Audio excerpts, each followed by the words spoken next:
Muy buenas noches. El Colegio de Ingenieros Civiles les da la más cordial bienvenida a la charla del día de hoy. Antes de comenzar, les informo que pueden colocar sus consultas en la pestaña de preguntas y respuestas ubicada en la parte inferior, o bien levantar la mano virtual y con mucho gusto se le va a activar el micrófono. Eso sí, estas preguntas van a ser evacuadas hasta el final de la charla. La grabación la van a poder encontrar en el canal de YouTube del Colegio de Ingenieros Civiles, al cual les invito a suscribirse. Además, al final se les estará compartiendo una pequeña encuesta, la cual agradecemos mucho la puedan completar. Muy bien, el día de hoy contamos con la valiosa participación del ingeniero Nicolás Ramírez, quien nos presenta la charla Tendencias en Construcción Sostenible, Oportunidades Locales con Impactos Globales. Como director ejecutivo de Green Building Council Costa Rica, el ingeniero Nicolás desarrolla e implementa iniciativas que impacten positivamente el sector de construcción sostenible en Costa Rica y la región. Él está comprometido en hacer aportes significativos que contribuyan a la transformación de mercado, de manera que el entorno construido priorice el bienestar de las generaciones actuales y futuras. Nicolás es ingeniero civil con estudios adicionales en gerencia de construcción y emprendimiento corporativo. Previamente había fundado y gerenciado una empresa constructora por 15 años. Sin más por agregar, le voy a ceder la palabra al ingeniero Nicolás para que pueda dar inicio a este taller. Buenas noches, muchas gracias Natalia. Es un gusto estar aquí con ustedes. Quiero verificar nada más que están viendo bien mi pantalla. Voy a poner mi presentación ahí porque no la estoy viendo. Por favor, si me confirman que sí se Ajá, ve. y ahora sí lo estamos viendo, solamente, Pero, ya ahora sí. sí, ok, es que yo no la estoy viendo aquí, pero si usted la ve, estamos Creo que bien. ahorita se nos fue de nuevo. Creo que es donde Ok. solo la hizo más grande, se puso en negro. Entonces, ya Ahí ahora sí, sí. exacto, ahora sí. Gracias, gracias Natalia. Listo. Gracias. Bueno, en primer lugar, quiero agradecerle a la Comisión de Construcción Sostenible del Colegio de Ingenieros Civiles por esta invitación. Soy un gran fan del trabajo que se hace en la comisión. Yo fui, de hecho, hace muchos años miembro también de esa comisión, así que sé lo fuerte que trabajan y lo dedicados que son a la causa. Así que de verdad es un gusto estar aquí con ustedes y también agradecer a todos los que nos acompañan esta noche en este ratito para conversar un poco sobre lo que es construcción sostenible. Esto es un tema que a veces tiene muchos diferentes percepciones y errores de concepto y demás, porque se habla mucho, entonces vamos a ver algunos temitas para aclarar un poco, pero más que nada lo que me interesa es darles como una pincelada de qué se trata en el marco global y en el marco local, pero sí me interesa bastante tratar de dejar un ratito para preguntas al final para poder atender diferentes comentarios o consultas que haya. Así que voy a proceder de una vez con la presentación.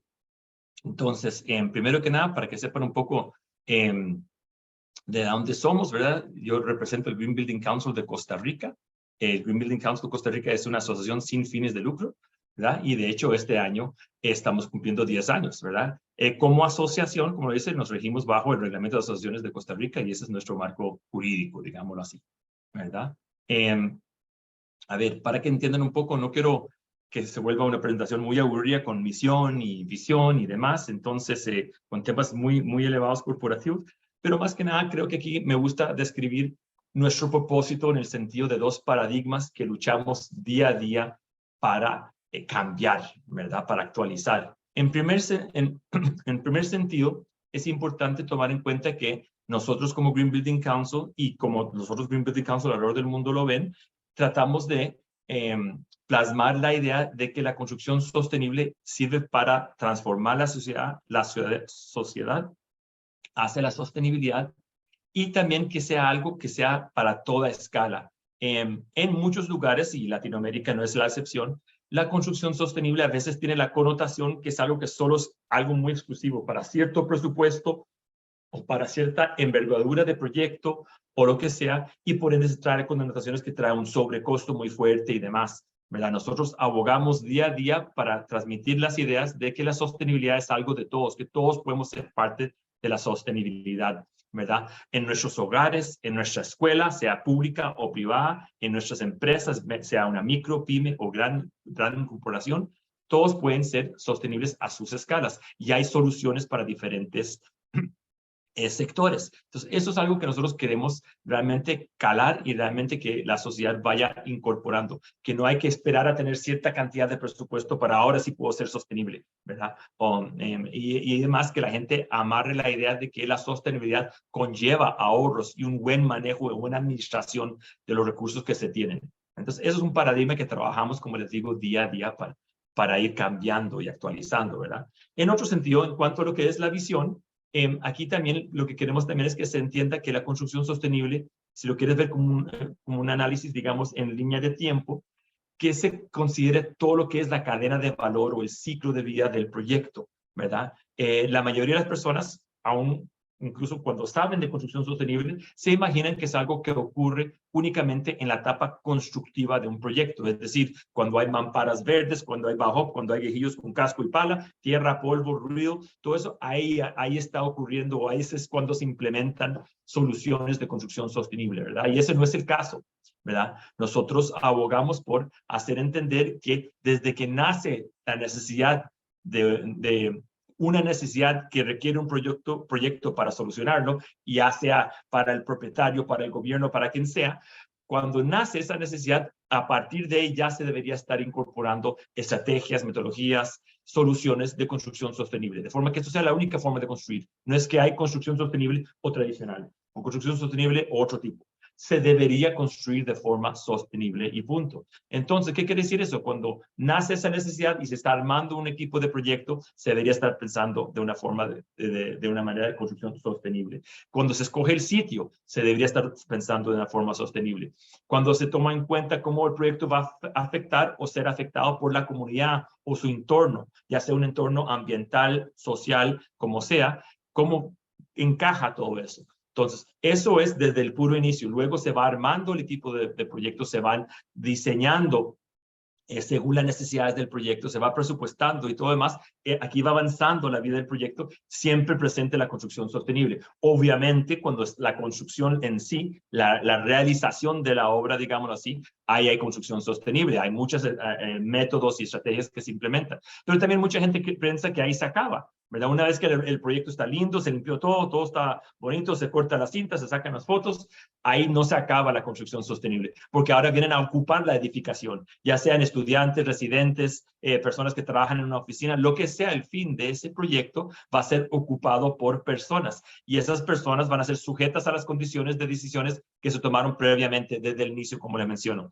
Sea qué tipo de gases puede emanar de una pintura o de un pegamento que pegó una alfombra, o qué tipo de diseño se ocupó para dar sombra adentro, si es muy caliente, hay que usar mucho aire acondicionado o no, si hay ventilación natural, si hay ventilación cruzada, si hay acceso a vistas e iluminación natural, si el edificio en sí promueve lo que es la actividad física. Todas son cosas que ya viven los ocupantes del edificio, pero que son consecuencia de decisiones que se tomaron antemano, ¿verdad? Incluso ahí tampoco termina. Una vez que el edificio ha sido ocupado por un tiempo, ha sido, está funcionando, está cumpliendo su función, el edificio está siendo operado, hay gastos de mantenimiento, hay ahorros o no los hay, ¿verdad? Y después el edificio puede cambiar de uso. Puede ser que el edificio se tenga que remodelar, se tenga que desmantelar y reutilizar sus materiales. Entonces, todo esto en estas siguientes etapas del ciclo de vida del proyecto sigue ocurriendo, debería estar ocurriendo las decisiones y las consecuencias de las decisiones de la construcción sostenible. Todo esto alineado, como nosotros lo usamos como un marco de referencia a los Objetivos de Desarrollo Sostenible de Naciones Unidas, ¿verdad? Entonces, esos son más o menos como nosotros explicamos todo lo que es nuestro propósito. Nosotros abogamos por estas cosas día a día y buscamos cambiar estas formas de pensar de nuestra sociedad. Para dar un poco del marco de con quién trabajamos y más que nada, por qué somos más conocidos, porque esto es importante. Esto no son el fin de nuestro trabajo, sino son herramientas que sirven para lograr nuestros objetivos. Entonces, por un lado, importante destacar que somos miembros del World Green Building Council, ¿verdad? Que es el Consejo de Construcción Sostenible a nivel global, ¿verdad? Somos alrededor de 78 Green Building Councils alrededor del mundo y se dividen en diferentes regiones. Nosotros formamos parte de la región de las Américas, que va desde Canadá hasta Chile. Somos 17 Green Building Councils aproximadamente en las Américas. Nuevamente también mucha gente nos conoce por las certificaciones Nosotros promovemos el uso de certificaciones como herramientas para verificar qué tan sostenible es un proyecto, ¿verdad? Y poder tener métricas que respaldan eso y poder incluso ir subiendo la barra en el desempeño de un proyecto. Entonces ocupamos números y métricas para eso. Por eso nos usan las herramientas de certificación, pero es importante aclarar aquí que eso no es el fin. Esto es simplemente una herramienta para ayudar a hacer el trabajo que queremos. Hay proyectos sumamente sostenibles de gran valor y resaltan bastante en lo que son sus estrategias y lo que han logrado en términos de sostenibilidad, innovación y demás, y ni siquiera tienen ninguna certificación. Entonces es importante aquí aclarar que esto no es un tema de que es la única forma ni es la meta final. Simplemente sirve como una herramienta para medir y ayudar a mejorar, ¿verdad? Y esas certificaciones que son LEED y EDGE son las que más se usan alrededor del mundo. Son promovidas por dos organizaciones diferentes. Una es el US Green Building Council de Estados Unidos, como dice su nombre, y otro es el Banco Mundial a través del IFC, el International Finance Corporation. Estas son las dos certificaciones más utilizadas alrededor del mundo. Las dos se utilizan obviamente en Latinoamérica, específicamente en Costa Rica, pero hay muchos más. Aquí a nivel de Costa Rica también tenemos la norma RESET, que es algo que se ha ido desarrollando y va muy de la mano, digamos, con nuestra realidad bioclimática y demás, pero hay varias otras también. El GBC realmente no está casada con ninguna, sino que lo que más bien está impulsando es que se usen estas herramientas para ir moviendo la barra y avanzando hacia lo que es la construcción sostenible en general. ¿Okay? Luego, para que puedan tener una idea un poco de qué son los ejes de acción de la construcción sostenible, tenemos este pequeño gráfico porque a veces hay ciertas áreas que según el sector en que uno trabaja puede tener más contacto con uno, o a veces hay unos que simplemente suenan más y se conocen más, pero realmente son varios. Entonces el GBC trata de reunir todos los ejes de acción para mover lo que son, digamos, ya objetivos más transversales, digámoslo así. Entonces, tenemos para darnos un sitio sostenible. Como les mencioné anteriormente, cuando uno escoge el sitio de construcción, ya se está predeterminando ciertos impactos que va a tener el proyecto. Obviamente, si usted decide realizar su proyecto en el medio de la selva, va a tener que cortar árboles, va a tener que llevar a ese lugar agua, luz, internet, teléfono y otras cosas que ahí no hay, y todo eso conlleva todo tipo de infraestructura y demás, lo cual puede hacer un proyecto más o menos sostenible, ¿verdad? Obviamente, si estoy reutilizando un sitio que ya fue de otro uso, ahí tiene un mayor valor en términos de sostenibilidad porque no estoy abriendo nuevos campos, sino que estoy aprovechando infraestructura existente, ¿verdad? Todo lo que es reutilización en ese sentido es muy provechoso, ¿verdad? Obviamente, el uso de agua, el uso eficiente del agua es un eje importante en el cual trabajamos y hay muchas estrategias para esto. Y es particular interés para Costa Rica esto porque bueno, yo no sé la edad de la audiencia, pero para gente de mi edad, cuando eran más pequeños, se daba a entender que el agua era algo que no se agotaba, ¿verdad? Que no era un problema que había que cuidarlo tanto. Habían otros temas que se le daban más cuidado, pero no existía la idea de que el agua es algo finito que se puede acabar y por ende hay que cuidarlo, ¿verdad? Esto ya está surgiendo más recientemente.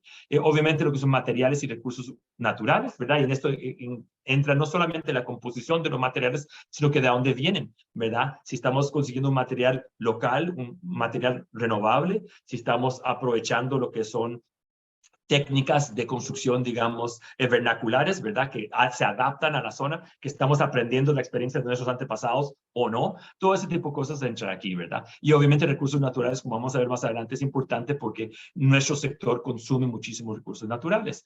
Ubicación y transporte, están medios ubicados con un sitio sostenible, pero aquí estamos hablando nuevamente de cuáles son las redes existentes, si yo voy a hacer una escuela, qué tan accesible es para que los estudiantes lleguen en transporte público, o todo el mundo tiene que llegar en carro, o si es un oficentro para que lleguen los empleados, etcétera, etcétera, ¿verdad? Entonces, ¿cómo está ligado eso con los sistemas que ya existen? ¿Cómo estamos aprovechando los recursos que ya se han invertido y demás? Todo eso entra en ubicación y transporte.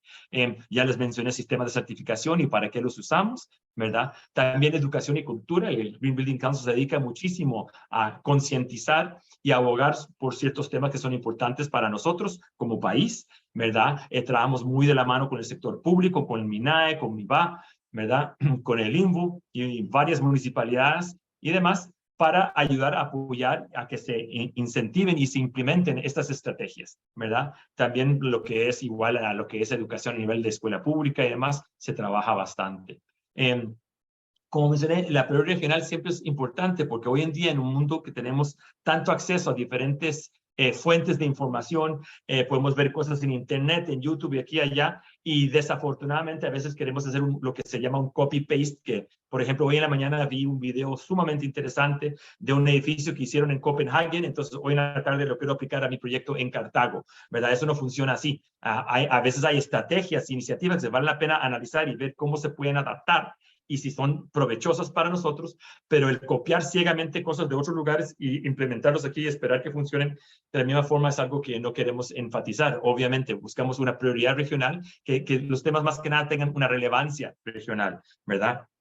¿Eso qué quiere decir? Entonces, por un lado, queremos estar muy abiertos a ver qué está funcionando en otros lugares, qué han implementado, qué da frutos, qué vale la pena estudiar, adaptarlo y luego implementarlo localmente, ¿verdad? Eso es lo que es prioridad regional, ¿verdad? Incluso de un país a otro muy aledaños, de aquí a Panamá, de aquí a Nicaragua, pueden ver temas que para nosotros son muy importantes y muy delicados y para ellos no tanto, ¿verdad? Entonces, es siempre importante pasar por ese filtro.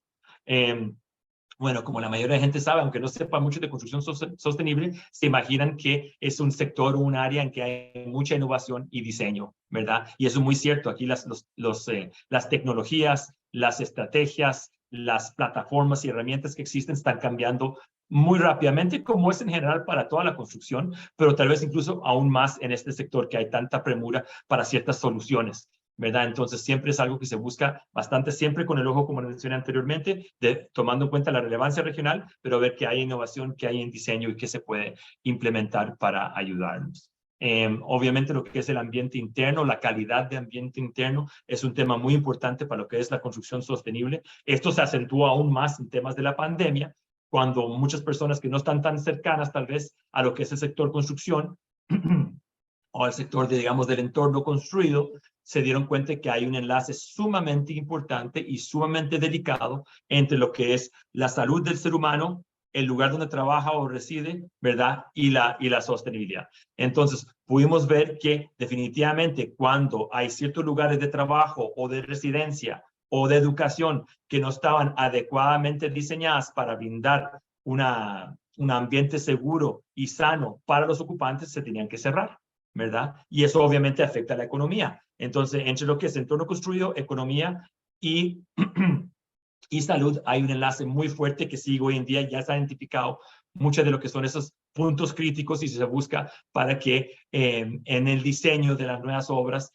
haya más resiliencia en ese sentido. Es un tema que vamos a ver un poco más adelante, pero sí es un tema muy importante. Obviamente lo que es el tema de energía, y aquí el único comentario que hago es que en Costa Rica cometemos el error a veces de pensar que como tenemos fuentes de generación eléctrica de energía limpia, la eficiencia energética no es importante para nosotros, si nos olvidamos del hecho que en nuestro país el consumo de energía per cápita va aumentando ya hace varios años y sigue apuntando a aumentar. Aunque hay en edificaciones y tecnologías más eficientes, seguimos consumiendo más per cápita y por ende nuestra eficiencia energética es sumamente importante y crítico para nosotros, especialmente cuando tomamos en cuenta lo vulnerable que son nuestros sistemas de energía limpia ante lo que es el cambio climático, ¿verdad?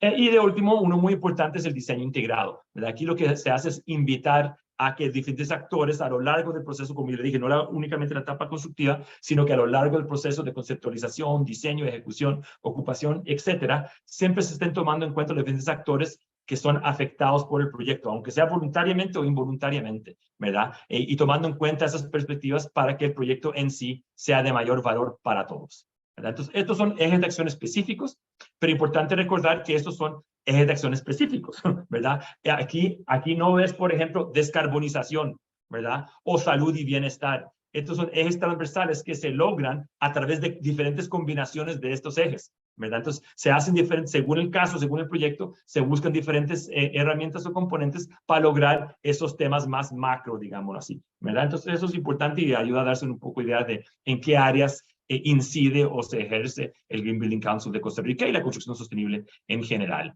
¿verdad? Ok, aterrizando un poco más específicamente en lo que es Costa Rica, este simplemente es un gráfico que muestra con código de colores, con barras, cómo va cambiando el clima a lo largo de las décadas, ¿verdad? Obviamente, bueno, tal vez algunos saben, tal vez algunos no, hay diferentes teorías en cuanto a qué causó el cambio climático, qué tanto efecto tiene realmente el ejercicio del hombre en el cambio climático, ¿verdad? Pero igual, sin entrar en discusión en este tema, el hecho es que se puede ver claramente que la temperatura va aumentando y eso conlleva obviamente una serie de consecuencias, ¿verdad? Y en eso es lo que nos vamos a enfocar y los enfocamos en nuestro ejercicio, ¿verdad? Entonces, más específicamente aquí en los últimos años sabemos que hemos visto más inundaciones, más incendios, más derrumbes, ¿verdad? Y todo esto son consecuencias de lo que es el cambio climático, ¿verdad? Se manifiesta de formas muy diferentes y cada vez más, algo importante aquí es que se vuelve más difícil de predecir. Los que somos civiles o del área de diseño y demás, recordaremos que a veces uno diseña obras con cierta tormenta máxima tantos años o que la edificación por su importancia o su vitalidad tenga una vida útil de tanto tiempo o pueda resistir tales actividades sísmicas o esto o lo otro.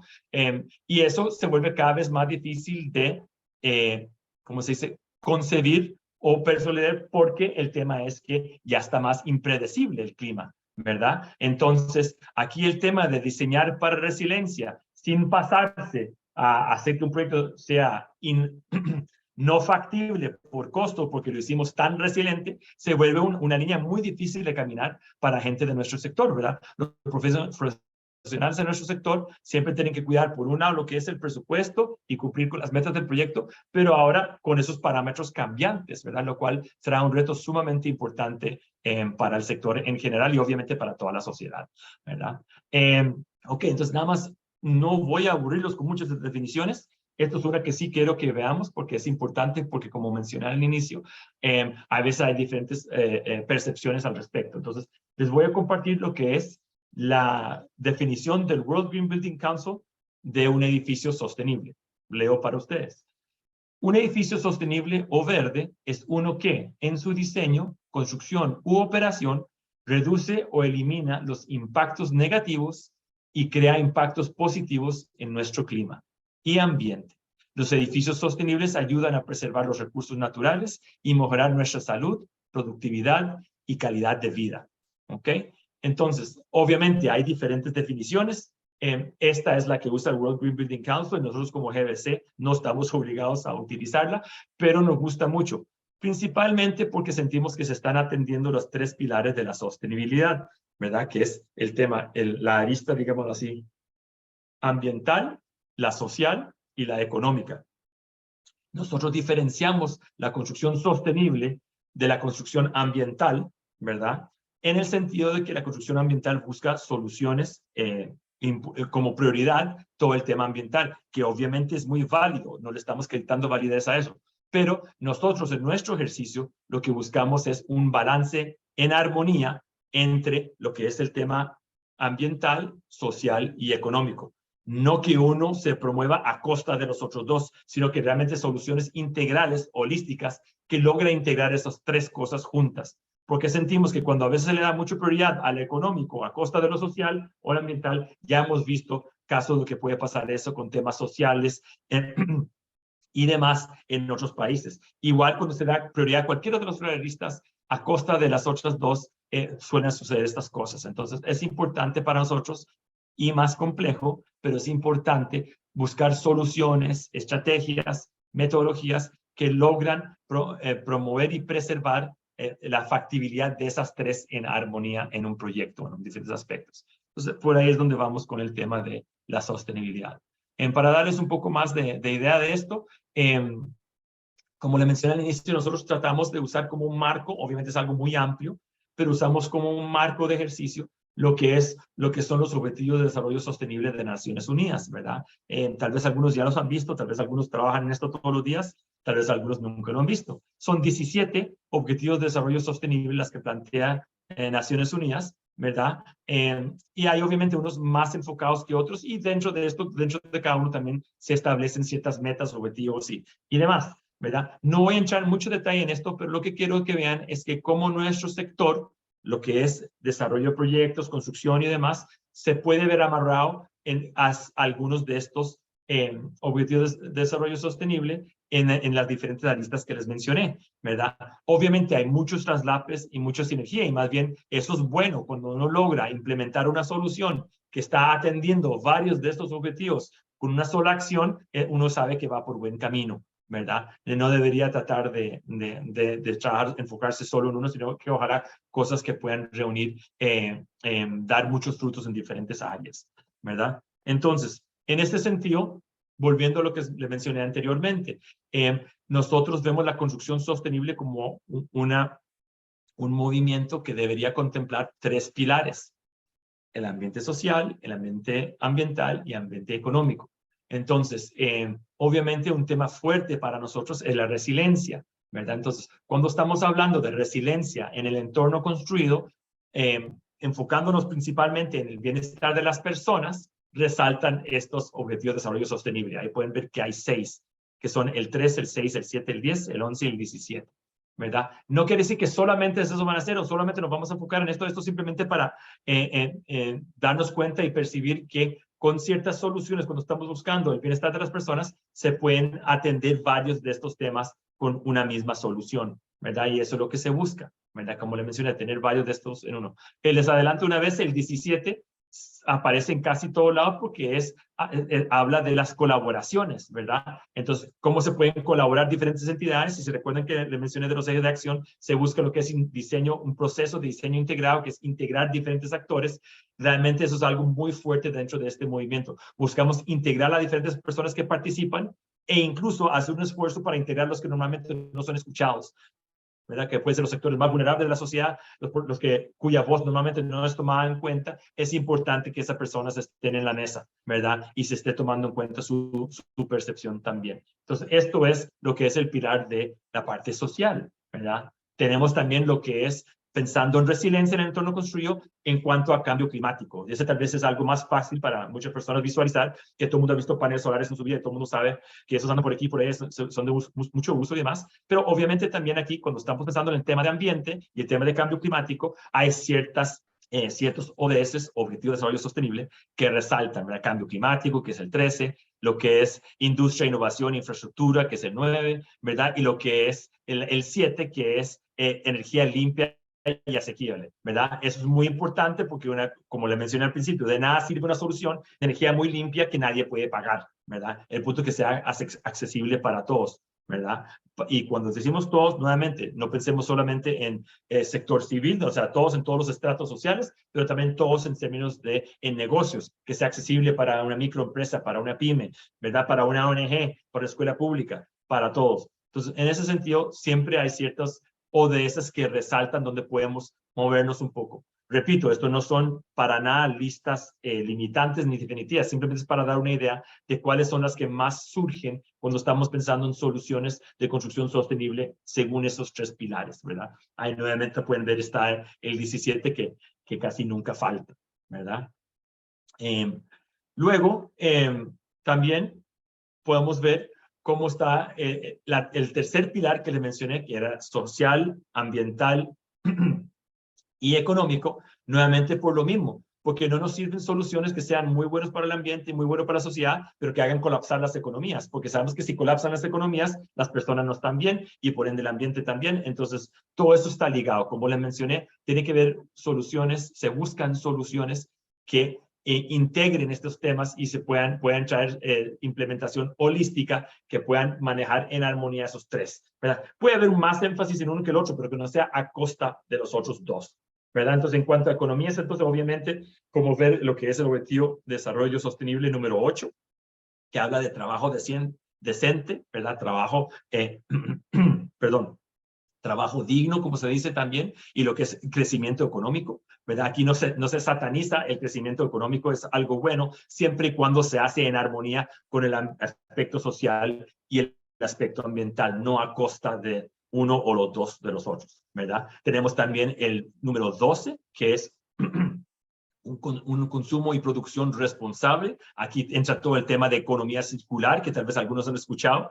La economía circular es algo que está creciendo y se está promoviendo cada vez más. Y uno de los sectores que tal vez está más atrasado, pero que más puede aportar a todo esto, es el nuestro, el de desarrollo y construcción de proyectos, ¿verdad? Entonces aquí la economía circular viene jugando un papel muy importante y tenemos mucho que aportar al respecto, ¿verdad? Luego también tenemos el objetivo 15, que es el vida en la tierra, ¿verdad? Que es toda esa armonía que le digo con la parte ambiental. Y nuevamente nuestro amigo el 17, que es esta parte de colaboraciones, sinergias y demás entre diferentes actores, organizaciones, público, privado, ONG, sector civil, etcétera, ¿verdad? Entonces, ahí es donde podemos ver más o menos cómo se va armando eso con los tres diferentes pilares de la construcción sostenible y cómo van más específicamente a diferentes soluciones dentro de lo que es un desarrollo sostenible ya más macro, ¿verdad? Y como les digo, usamos como marco para eso los ODS de Naciones Unidas, ¿verdad?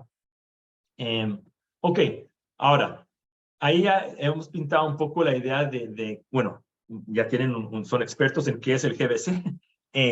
También explicamos un poco de cómo es el tema a nivel global en términos de el marco que usamos para definir ciertas cosas y de qué estamos hablando, ¿verdad? Para que se familiarice un poco con los términos.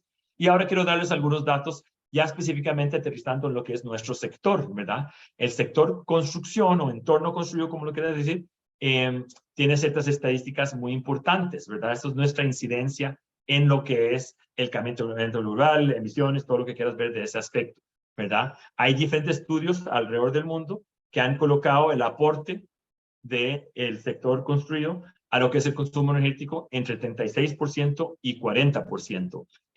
Nosotros usamos el 36%, el más conservador, ¿verdad? Pero eso es lo que se atribuye al sector de entorno construido, ¿verdad? De lo que es el consumo energético a nivel global, ¿verdad? Nuevamente, uno puede decir, bueno, en Costa Rica eso no es problema porque por si la energía es limpia. Hay otros temas que conversar ahí, ¿verdad? Obviamente que dice que es limpia no es que sea algo malo, es un gran logro y hay que mantenerlo y protegerlo, pero hay otros factores a tomar en cuenta también, ¿verdad? En la misma línea también sabemos que 38% de las emisiones de carbono relacionadas a la energía son también de nuestro sector, ¿verdad? Eso igual, nuevamente Costa Rica, en nuestro caso, obviamente es muy diferente a ese promedio global, ¿verdad? Pero igual, como le menciono, hay temas que hay que tomar en cuenta ahí, tomando en cuenta particularmente lo que es la vulnerabilidad de una red de generación energética limpia que depende del clima y un clima que está cada vez cambiando más, ¿verdad? Otro dato muy importante, lo que es el 50% de los recursos naturales a nivel global son consumidos para el sector del entorno construido. ¿Ok? Eso es la mitad de todos los recursos a nivel global que se cosechan en minería, en lo que sea, son utilizados para lo que es el entorno construido. ¿Ok? Eso obviamente es gigantesco, es un consumo muy grande y una gran responsabilidad que cae como sobre nosotros los que estamos ejerciendo en este sector, ¿verdad?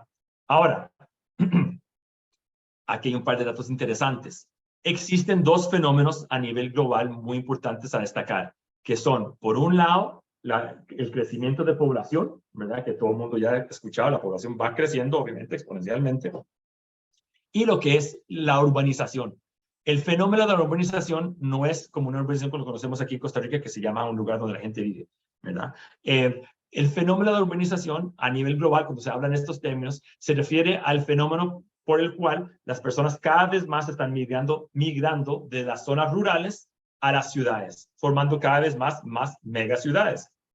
Un ejemplo muy fácil de ver en Costa Rica es que hace unas décadas las ciudades de Cartago, Heredia, San José de Alajuela, todos eran separadas y habían entre medio áreas verdes, zonas verdes, bosques y cosas. Y con el tiempo eso ya ha crecido tanto que casi que es toda una gran ciudad y por le llamamos el GAM, ¿verdad? Pero entonces eso es que las personas de zonas rurales se van migrando, haciendo cada vez más las ciudades más pobladas.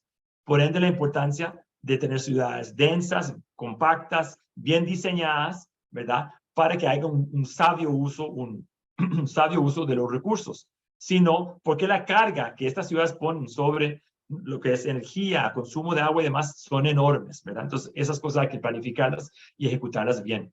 Dada los fenómenos de la urbanización y crecimiento de población, se han estimado un crecimiento enorme de las ciudades hacia el futuro, ¿verdad? Se espera que la huella de nuestro sector crece enormemente a futuro, ¿verdad? De hecho, que sea el doble para el 2060. ¿Esto qué quiere decir? Veamos esto con dos datos para aterrizar exactamente.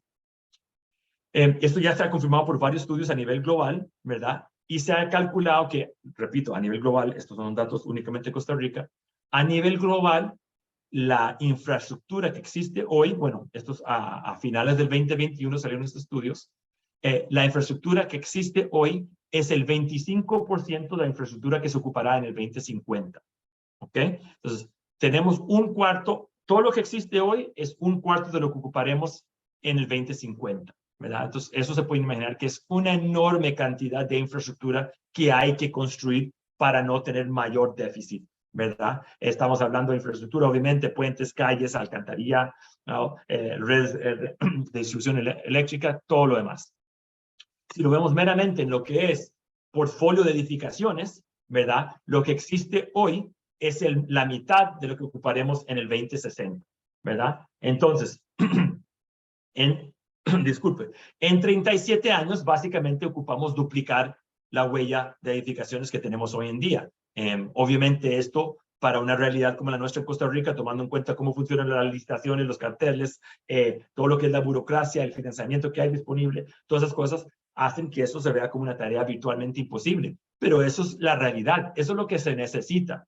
Entonces, más, menos, como lo quieras ver, si se puede hacer o no se puede ver, el hecho inescapable es que se requiere una enorme cantidad de construcción de infraestructura y de edificaciones en las próximas pocas décadas, ¿verdad? Esto hace, si los combinamos con los datos que le di anteriormente, que por un lado nuestro sector tiene una enorme huella o impacto sobre lo que es el cambio climático y el uso de los recursos naturales y todo eso, y por otro lado tenemos la enorme carga o, como lo quieras ver, oportunidad de que tenemos que construir un montón de obras de aquí al 2050 y al 2060 respectivamente. Entonces aquí la idea es, y lo que tratamos de plasmar desde el GBC, es que esto no es algo para sentarse a llorar y autoflagelarse, sino que más bien esto es un tema de oportunidad. Nuestro sector tiene la gran oportunidad de pasar de un sector de enorme impacto negativo en estos temas a realmente liderar con el ejemplo y contribuir a mover la aguja en el sentido positivo hacia donde tenemos que ir en términos de cambio climático, descarbonización y todos los otros temas que van por medio, ¿verdad? Al tener que realizar tantas obras, si las realizamos de la forma correcta, ideal, es decir, sostenible, podemos realmente hacer que nuestro sector lidere esta transformación y este cambio hacia la sostenibilidad, ¿verdad? Y esa es la oportunidad que tratamos de resaltar y por eso abogamos y concientizamos y demás para que podamos como sector todos habilitarnos para ser parte de la solución y una gran parte de la solución, ¿verdad? Entonces, para ir aterrizando ideas aquí, tenemos algo muy macro, digamos así, o muy elevado, si lo quieren ver así, que son los objetivos de desarrollo sostenible, que muchas veces en nuestra localidad podemos decir, ¿y eso qué? ¿Qué me afecta a mí aquí en San José, en mi comunidad? Porque a veces estos temas son temas que vemos nada más en las noticias, que se firmó tal documento en Suiza o se firmó tal documento en Ginebra o lo que sea, ¿verdad? El punto es, esos son temas, digamos, globales que hay que irlos aterrizando, pero por lo menos ya tenemos ese marco global, ¿verdad? ¿Cómo hacemos para aterrizar eso a nuestra realidad? Lo que queremos, como dice el título ahí, queremos ver cómo nuestra acción local puede tener un impacto global. Bueno, de la misma forma que millones y millones de acciones locales llevaron al problema, que es el calentamiento global, tiene sentido que la solución también sea de la misma forma. La solución no puede ser que uno o dos países o uno o dos sectores se esfuercen mucho para lograr reversar eso, sino que va a tener que ser el conjunto de muchísimas acciones locales que todos contribuyen alineados a este tipo de marco global para que juntos podamos ir alcanzando ese impacto global que necesitamos. Entonces, para darles un ejemplo de esto, a nivel de Costa Rica, nosotros tenemos lo que son las contribuciones nacionalmente determinadas, ¿verdad? Esto es como el país, como país, se comprometió a hacer ciertas cosas, a marcar ciertos objetivos apuntados hacia los objetivos de desarrollo sostenible planteados por Naciones Unidas. Que si son muy ambiciosos, no son muy ambiciosos, se van a lograr, no se van a lograr, esos son otros temas. Pero el punto es que yo quiero que vean las secuencias de cómo lo que hacemos aquí hoy en día sí tiene impacto global y obviamente viceversa, ¿verdad? Entonces, en el 2020 se actualizaron los compromisos nacionalmente determinados y hay un poco más de información, pero todavía no es muy específico. Marca ciertos objetivos que se tienen, ¿verdad? Pero la implementación y el cómo no está ahí, ¿verdad? Eso es algo que hay que ir viendo cómo se va realizando, ¿verdad? Si seguimos aterrizando más y más, tenemos ya lo que es algo propiamente nacional, ya no es una declaración nacional hacia afuera, sino que es algo, un plan nacional hacia adentro, que es el Plan Nacional de Descarbonización, ¿verdad? Y así es como podemos ver que lo que se plantea en el Plan Nacional de Descarbonización está alineado con las contribuciones nacionalmente determinadas, que a su vez están alineados con los objetivos de desarrollo sostenible globales, ¿verdad? ¿Cómo se ve esto? Bueno, nosotros tenemos a partir del 2018 el Plan Nacional de Descarbonización, que plantea varias diferentes metas y estrategias a lo largo de 10 ejes, ¿verdad? No voy a entrar en detalle aquí, pero simplemente quiero que vean cómo hay 10 ejes de descarbonización. Igual que como con los ODS, aquí hay muchas sinergias, hay muchas soluciones que si se hace tal cosa puede ayudar a mover objetivos y transformación de diferentes sectores, pero principalmente para efectos nosotros mucho de lo que hablamos tiene que ver con el eje 4 y el eje 5, ¿verdad? Lo que es energía eléctrica, ¿verdad? Y también el tema de lo que son edificaciones sostenibles, obviamente, ¿verdad? Entonces, ahí es donde estamos con esto. Aquí vamos aterrizando cada vez más, ¿verdad? Entonces, igual, no quiero entrar mucho detalle aquí, pero más que nada para mostrarles que nuestro Plan Nacional de Descarbonización plantea ciertas metas para el 2030, que tiene que ver principalmente con lo que son construcciones nuevas, o sea, cómo queremos hacer las cosas nuevas a partir del 2030, y otras metas para el 2050. ¿Cómo es que queremos que sea todo para el 2050, verdad? Queremos que todo lo que hacemos a nivel país sea con esas características para el 2050. Así es como se va, digamos, repartiendo en hitos en el tiempo este tema. Ok, entonces, para que puedan ver cómo se amarra esto, este es un gráfico de un programa global. No voy a entrar en detalles de este programa, lo estoy usando como un ejemplo, pero es un programa global que promueve el World Green Building Council, y la única razón que lo planteo aquí es para que podamos ver el alineamiento que hay entre lo que es las metas de este programa global, que está alineado con Acuerdo París y otros acuerdos internacionales, con lo que es nuestras metas a nivel país a través de las NDC, perdón, de los compromisos nacionalmente determinados y nuestro Plan Nacional de Descarbonización, ¿verdad? Esta meta 2030 de todos los edificios nuevos deben funcionar con emisiones netas de carbono cero, está perfectamente alineado con nuestro Plan Nacional de Descarbonización. La meta para el 2050, el 100% de los edificios deben funcionar con emisiones netas de carbono cero, también se alinea perfectamente.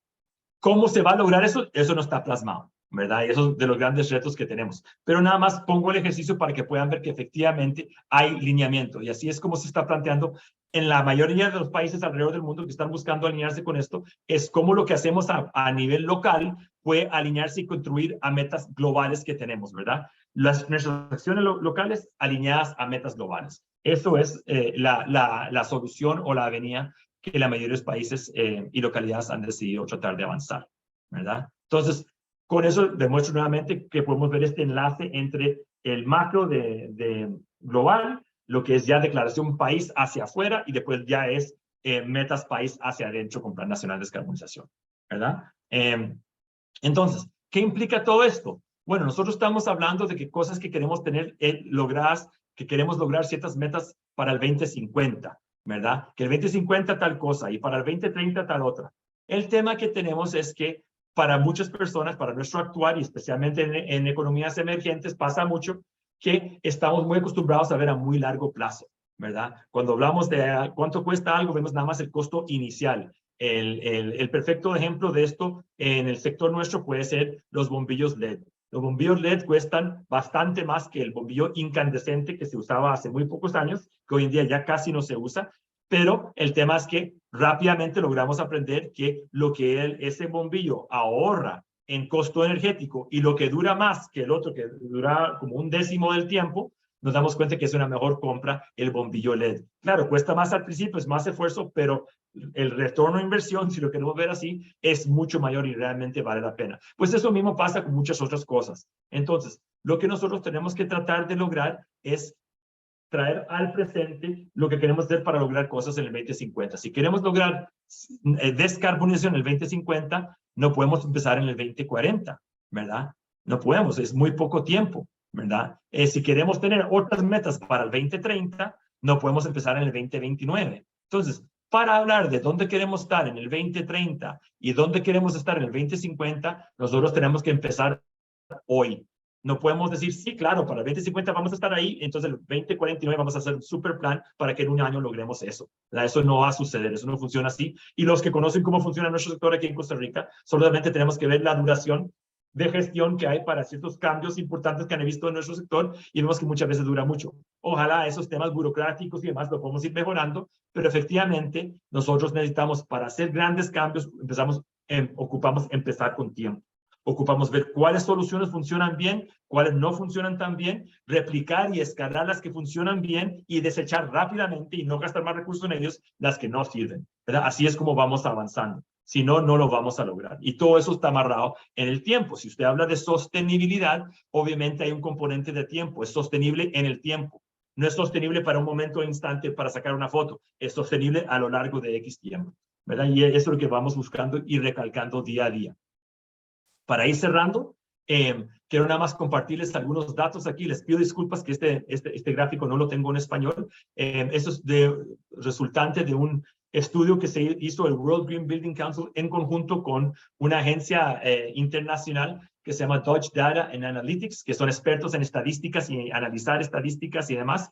Y simplemente se basó en hacer una encuesta de dónde estábamos en el 2021 y preguntarle a esos mismos encuestados donde proyectaban estar en el 2024. ¿Okay? Esto se publicó a finales del 2021. Entonces, es interesante, para ayudar a encender un poco el gráfico según los colores, las personas están hablando de qué porcentaje de los proyectos que ellos trabajan tienen componentes fuertes en construcción verde. ¿Ok?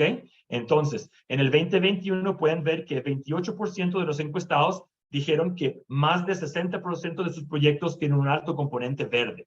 ¿Ok? Eso fue en el 2021. Los mismos encuestados dijeron que para el 2024 ese número ya crece a 42%. Es decir, 42% de los encuestados creen que para el 2024 el 42% creen que más del 60% de sus proyectos van a tener un alto contenido verde.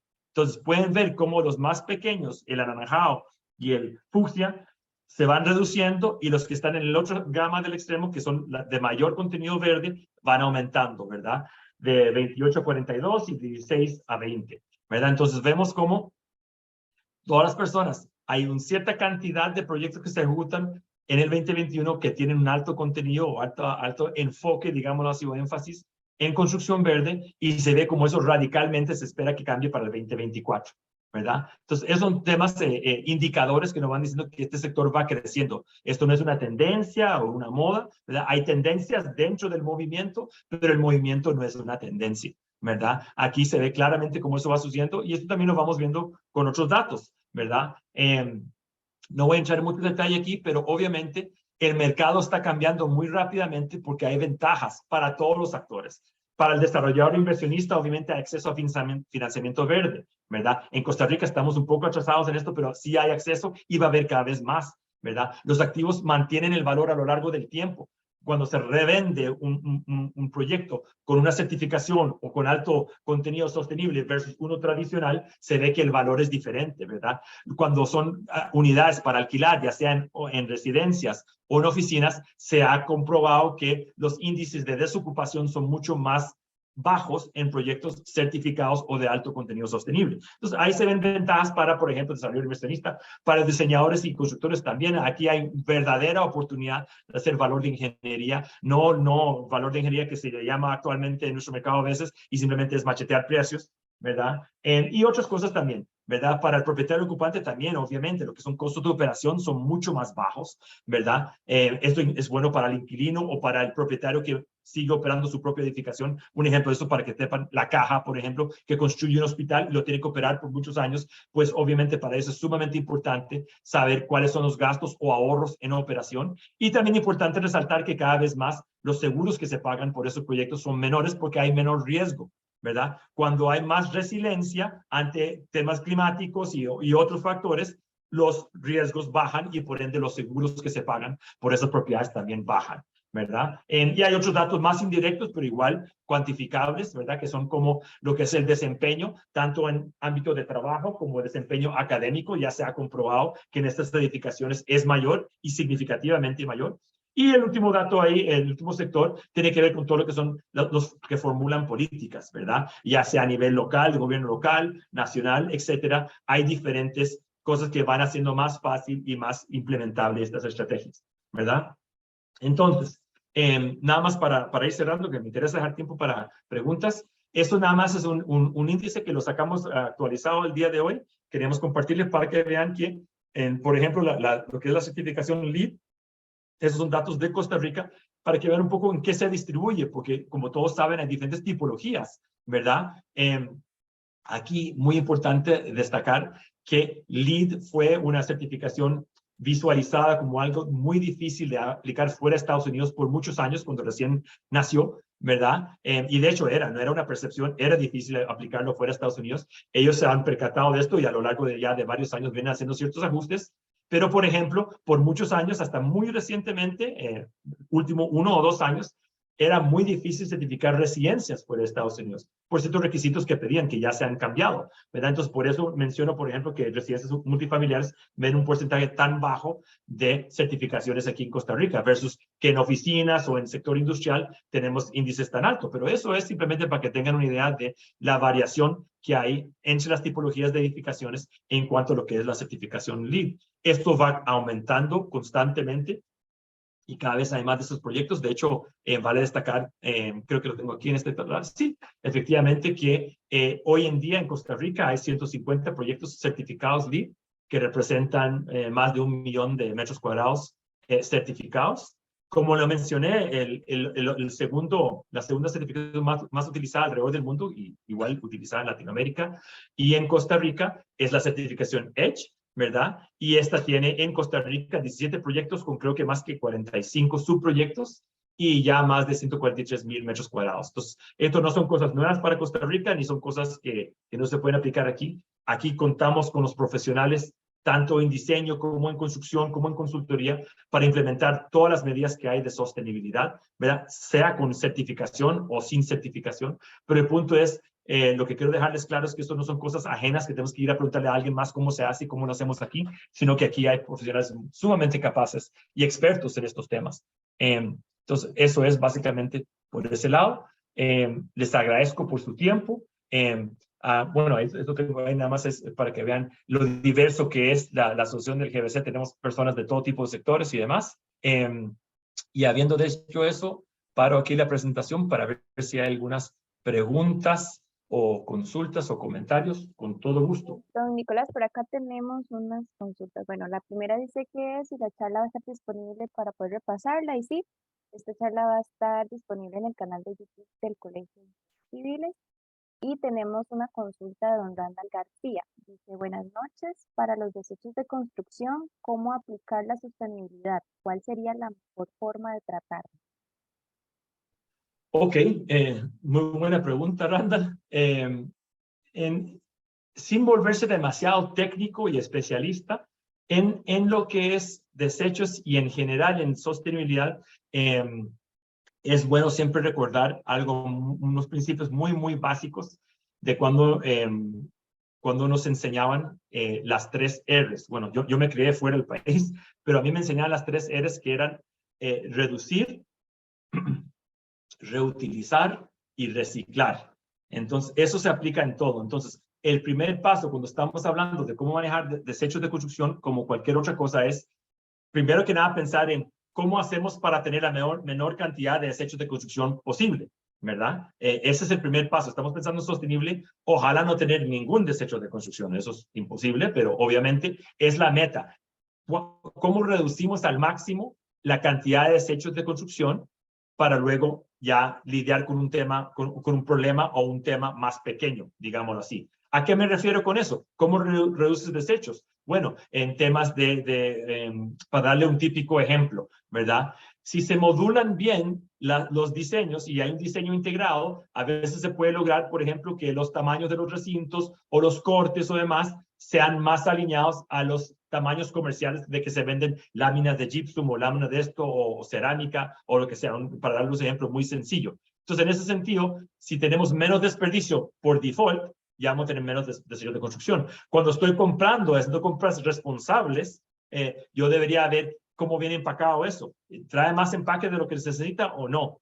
Trae el empaque, es algo que yo puedo reciclar, puedo reutilizar, me lo recibe de vuelta el proveedor que me lo vendió o se vuelve mi problema, ¿verdad? Entonces, así es como primero que nada reducimos la cantidad de desechos que tenemos. Segundo, ok, ya no pude reducir más, reduje a lo máximo. Ahora mi tema es reusar. ¿Cómo puedo reusar esas cosas?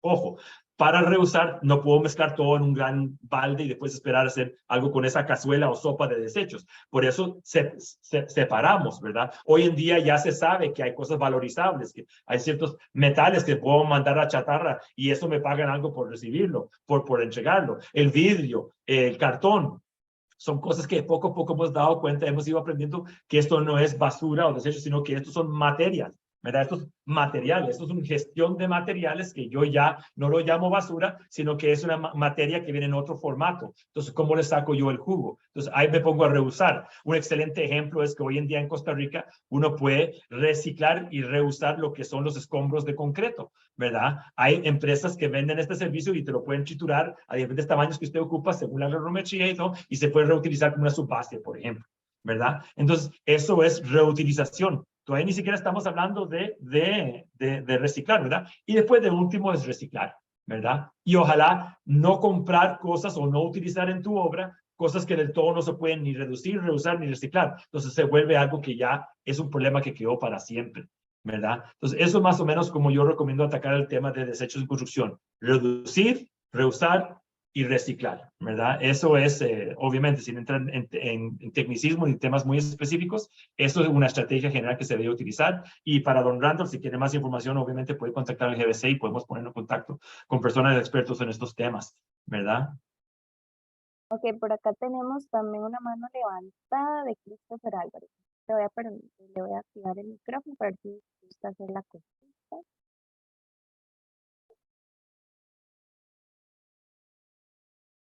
Entonces, Christopher ya puede activar el audio.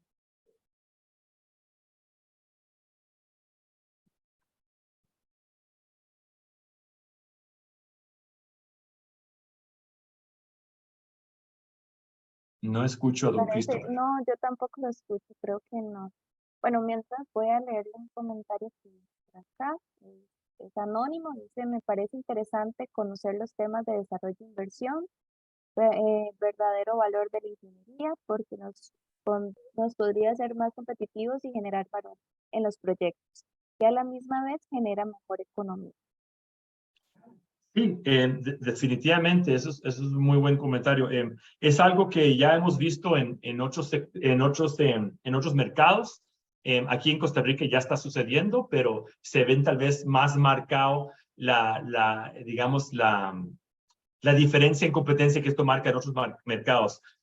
Para usar el ejemplo, por ejemplo, de las constructoras que se vuelven expertos o eficaces en estas diferentes estrategias, de repente se logran diferenciar de su competencia y son más buscados, porque traen más valor a la obra, traen más, cuando se sienta a la mesa de proyecto, ¿verdad? El equipo de proyecto, ellos pueden aportar más y pueden incidir en ayudar a que se alcance una certificación o que se cumpla mejor los tiempos, o que se hagan ciertos ahorros o valor agregado que se le pasa al, digamos, al propietario, el usuario final de la obra. Entonces, sí, esos son temas muy importantes. Como le digo, mientras van saliendo más estadísticas de esto, se vuelve más más obvio las ventajas que hay, pero definitivamente sí. Los que tienen experiencia en eso sabrán que a veces a los constructores o las contratistas les dicen, sí, vamos al valor de ingeniería y simplemente es ver dónde cortas costo. Pero valor de ingeniería en realidad es ver cómo se entrega más valor por igual o menor dinero, ¿verdad? Entonces, y eso muchas veces se puede traducir también en ahorros de tiempo, ¿verdad? Y se puede traducir a otros temas también. Entonces, ya cuando esos otros factores van tomando en cuenta, ya esa visión de retorno a inversión va cambiando. Ya cuando usted está hablando a un desarrollador de una inversión que puede hacer que va a tener un retorno en 2, 3, 4, 5 años, es sumamente atractivo, ¿verdad? Tal vez para unos sí y otros no, pero en proyectos que estamos diseñando y construyendo para que duran 40, 50, 80 años, obviamente deberíamos pensar más allá de un retorno de inversión a 6 meses o a 12 meses, ¿verdad? Entonces son temas que van cogiendo cada vez más valor. Y como digo, como hay más data cada vez para respaldar esto, son temas que van surgiendo. Ok, hay otra que es también anónima. Dice, ¿cómo afecta la falta de popularidad de la sostenibilidad en la ejecución diaria de la profesión? ¿Y cómo podemos de nuestra posición colaborar para este cambio en cuanto a lo cultural refiere? Eh, eh, bueno, el lema que tenemos en el Green Building Council de Costa Rica es todos podemos ser agentes de cambio, ¿verdad? Yo creo que lo más importante es hablar del tema. Yo no sé si es falta de popularidad. Definitivamente en algunos círculos sí. En algunos círculos tú mencionas sostenibilidad y dices, no, ya vino el abrazo a árboles de Nicolás y esto me va a salir carísimo y sacan todo tipo de conclusiones, ¿verdad? Pero día a día, como le digo, cuando hay más data, más fundamentos, se va dando cuenta que esto es la forma de hacer negocios y las empresas que saben, si usted ve los que son líderes a nivel global en sostenibilidad, no son empresas que pierden dinero, ¿verdad? Son empresas que están cada vez más fuertes y más económicamente sanas porque están aplicando las prácticas que son el triple bottom line, como dicen, ¿verdad? Que están cuidando la parte ambiental, social y económica y ese conjunto da para una salud a largo plazo, ¿verdad? Entonces, ¿qué, como recomendación, qué podemos hacer? Yo creo que es hablar de los temas. No, y uno no tiene que ser experto, uno puede salir dudas, buscar información y realmente no quedarse con ideas preconcebidas que no tienen fundamento.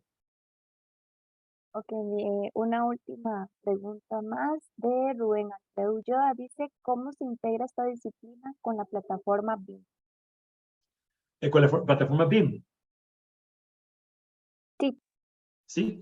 Bueno, correcto. es sumamente integrado, ¿verdad? Obviamente, yo no soy experto en BIM, pero lo que se logra ahí es integrar todo tipo de disciplinas y visualizar ciertas cosas antes que sean un problema, ¿verdad? Para los que están en obra, obviamente se pueden visualizar temas de tal vez conflictos o lo que son potenciales órdenes de cambio o demás que se visualizan ante tiempo. Eso se puede hacer con los sistemas BIM. Esta parte de sostenibilidad va en lo mismo, pero se aprovecha ese conocimiento cuando se hace bien, ¿verdad? Como toda herramienta, depende de la calidad del usuario, el dominio del tema, pero cuando se utiliza bien, las herramientas BIM, estas herramientas permiten al usuario, al que lo está manejando, visualizar y ver oportunidades de ahorro increíbles, ¿verdad? Que se hacen ciertos cambios antemano y esto se liga un poco a lo que les mencioné del Integrated Design Process o lo que es el proceso integrado de diseño. Es muy beneficioso si de repente, en vez de terminar los planos, sacar los permisos de construcción y sacar un cartel a la obra y por primera vez tener contacto con un contratista, un ejecutor, un constructor, si se involucran estas personas que manejan estas herramientas desde antes en la etapa de diseño. Entonces, si estamos hablando de una herramienta BIM y lo está utilizando tanto un diseñador, consultor, como un contratista, constructor, ahí hay oportunidad para enormes ahorros, no solo en plata, sino que en tiempo, que al final es plata, ¿verdad? Entonces, definitivamente, muchos expertos están surgiendo y se está viendo muchísimo beneficio a la hora de integrar estas herramientas dentro de lo que son estrategias de sostenibilidad y demás. Tenemos otra consulta de Keylor González Sánchez. Dice, ¿qué tanto avance se tiene en el ámbito legislativo para poder cumplir las metas propuestas a futuro? Bueno, en lo que es ambiente legislativo, como les mencioné, tenemos ciertos marcos y ciertas metas, pero siempre el vacío está en implementación, ¿verdad? Algo que trabaja muy fuertemente el GBC es, de hecho, en este momento estamos ejecutando un proyecto con 4 municipalidades para desarrollar políticas que impulsan la construcción sostenible. Esas 4 municipalidades son Curriabat, Santana, Belén y Moravia. Y lo que estamos trabajando con ellos es cómo integrar en sus políticas municipales estrategias que ya están haciendo, que son municipalidades que tienen ciertas metas y las están haciendo muy bien, pero cómo se integran estas cosas de forma que se alineen con esas metas país. Porque como les digo, tenemos metas globales, ¿verdad? Muy ambiciosas, muy buenas, muy sanas. Tenemos compromisos nacionales y tenemos planes nacionales de carbonización a nivel nacional, pero la implementación todos sabemos que ocurre a nivel municipal, ¿verdad? El cómo y el cuánto y esa métrica de cuántas toneladas de CO2 se desplazaron, qué se ahorró aquí, cuántos empleados se crearon, cómo esto está ayudando a crecer la economía, eso se ve a nivel ciudad, ¿verdad? A nivel local de municipalidad. Entonces, aquí es donde realmente hay mucho trabajo que hacer. Por eso, como les menciono, el GBC se enfoca en esto, pero definitivamente en legislación estamos muy principiantes todavía y todavía no estamos en un punto donde podemos realmente cuantificar qué está funcionando bien, cuánto está funcionando, si eso nos va a llevar a donde queremos estar en el 2030, 2050, o vamos a darnos cuenta en el 2049 que no llegamos ni cerca. ¿Cómo está todo eso? Eso es lo que falta, ¿verdad? Sí hay buenos esfuerzos. Un ejemplo, la directriz D50 del MINAE, que plantea, como suele suceder, un liderazgo por parte del sector público de incorporar ciertas estrategias y demás, pero todavía le falta aterrizarlo. Esto todavía sigue siendo un primer paso que está bien. Así es como muchos países empezaron, con una directriz o una legislación muy parecida a la de 50, así se hizo en Canadá, en Estados Unidos, creo que en Colombia también, y después se pasó a algo más obligatorio, más fuerte. Pero hay que conocer primero cómo funciona, cómo afecta esto, porque igual tampoco quieres tener un efecto muy nocivo en la economía, que después toda la gente le echa la culpa a la sostenibilidad, que por eso se arruinó la economía y demás. Entonces se va buscando estos cambios paulatinos para ir subiendo la barra, ¿verdad? Y viendo a ver cómo podemos ir aumentando. Ok, don Nicolás, yo creo que estas son las consultas que tenemos hasta el momento. Entonces, más bien agradecerle su participación el día de hoy y agradecer a todos también las personas que se conectaron. Recordarles que ahorita les voy a pasar una pequeña encuesta, entonces para que por favor nos ayuden a... Excelente, Natalia. Muchas gracias y gracias a todos los que se conectaron. Si quedó alguna consulta sin contestar, por favor, con toda confianza me pueden escribir al correo que pusimos en la grabación. Así es. Muchísimas gracias, don Nicolás. Buenas noches.